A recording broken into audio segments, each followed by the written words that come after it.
paying a lot less in some cases for labor than these companies. How can you expect to actually get everything you're asking? Shame on those competitors, number one. All this is the companies are trying to drive a race to the bottom, and we're better than that. America's better than that. You talk about the raises that in your presentation the other night, you talked about the raises that are currently on the table from the big three. They've made some concessions. You've said they're not enough, but they have made some concessions. Have you put out any olive branches so far? Yes. We gave counteroffers. And that's the first misconception that some of the corporate CEOs have been putting out, saying we haven't countered. We've countered.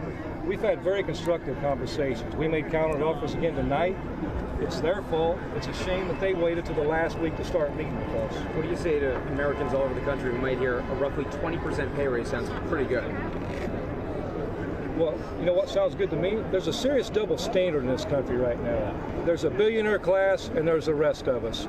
We're all expected to sit back and take the scraps and live paycheck to paycheck and scrape to get by.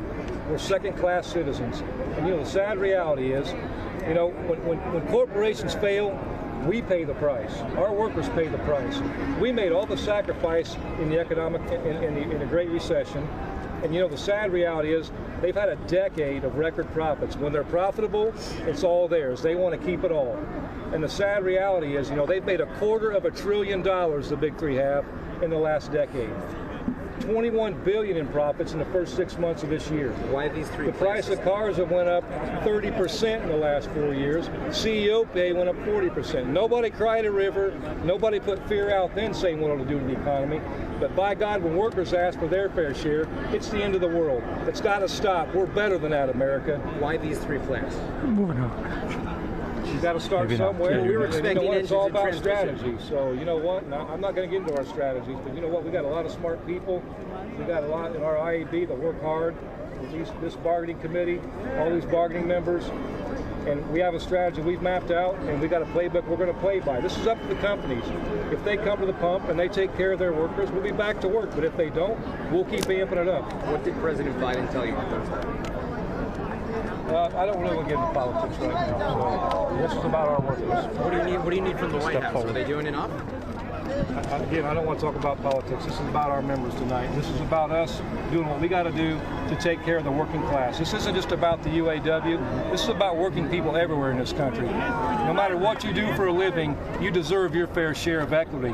Ford CEO is saying that there's a potential for layoffs at plants that are not striking, depending on what happens in the next several hours. How can you protect all of those workers if they're not going to be getting strike pay?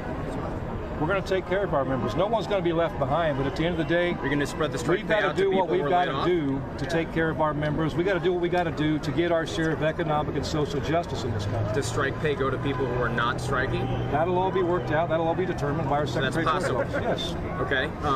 How long are you willing to go? As long as we have to. One day more than these companies want to hold out. It don't matter to us. We're going to be out here until we get our share of economic justice, and it doesn't matter how long it takes. That's up to the companies.